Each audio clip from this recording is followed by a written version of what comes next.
depressed, frustrated, sad, confused. You want answer. Let's talk. Give me a message sa page ko sa Philippine Dating Coach and you can have one-on-one coaching with Coach Baze, your dating coach. Just please subscribe to my channel and hit the bell button. Meron tayong parang intensity during the moment na nagkakaroon ng breakup. At itong intensity na to, nagkakause siya ng matinding panic mode.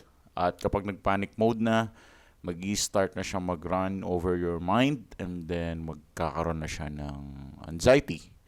It is because the breakup happened. And normal yun. It's pretty normal sa lahat na nakakaranas ng breakup na magkaroon sila ng anxiousness or magkaroon sila ng anxiety. They are hoping na ang relationship nila ay mag-come back. So that is the reason why they are asking for it. At laman ng prayers ng mga hiniwalayan na sana magkabalikan sila. Laman ng isip ng mga hiniwalayan, sana magkabalikan sila. Tinatry nilang i-predict yung future, tinatry nilang hulaan yung future, and ang pinaka-worst part, tinatry nilang kontrolin yung future. Nakakala mo talaga kaya nilang kontrolin yung tao. They just want to get their access sa kanilang buhay. And that is the main problem. The main problem is the anxiety. As long as na-experience mo yung anxiety na yan, mag-i-stay ka dyan sa stage na yan. At kapag nag-stay ka sa stage na yan, never mong mauuto yung ex mo na sumunod sa mga utos mo.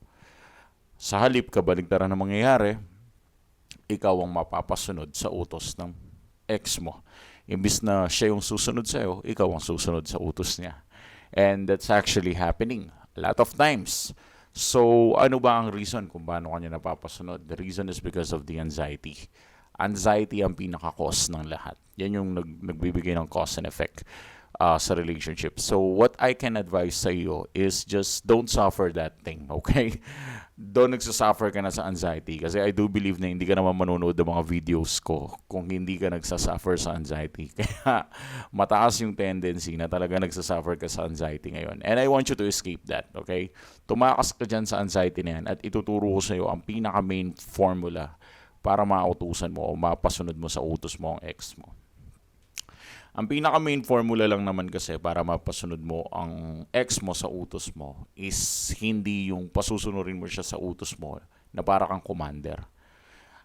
Talking about, first, i-improve mo yung attraction level mo. Now, people are asking, Coach, paano ba may improve ang attraction? Paano ba may improve ang attraction? Paano ba may improve ang attraction?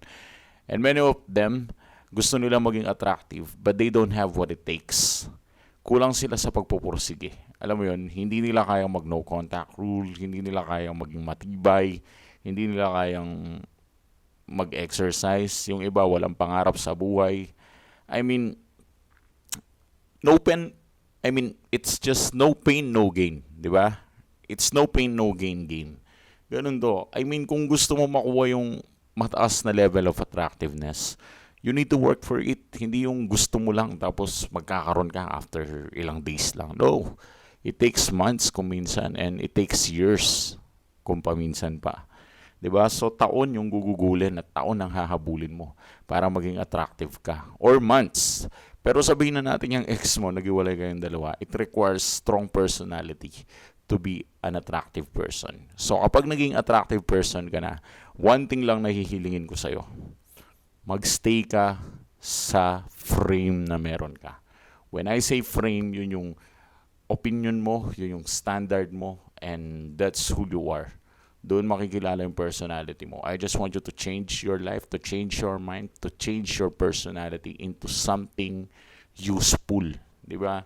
Yung something na mas kailangan.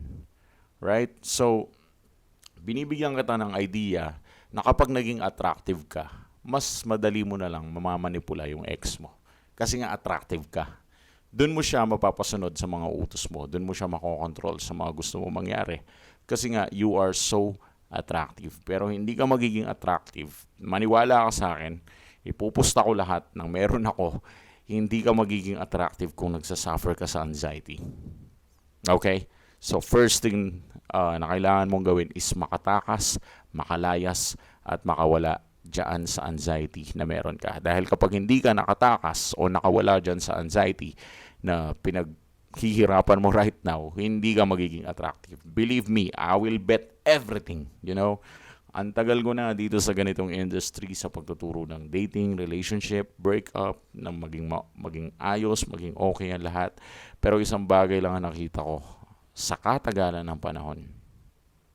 At ito yung ang mga may anxiety or yung mga anxiousness na nagsasuffer sila, hindi sila nakakagraduate ng maayos at hindi nila na-execute yung attraction, na-i-improve yung attraction nila. It's because of the anxiety.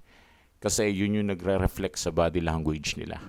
At doon, nagiging obvious na yung anxiety ay hindi talaga healthy. So stop that shit, okay? Kalimutan mo lahat ng mga dati mong habits, yung mga dati mong daily habits mo, forget everything about that. And then start improving. Kung sa kwarto mo, doon ka nagmumukmok at doon ka nagkaka-anxiety, lumabas ka sa kwarto mo. Gumawa ka ng paraan para magkaroon ka ng sariling buhay. And that's all for today. Sa mga need ng advice, just give me a message, sa page ko, sa Philippine Dating Coach. Thanks for watching.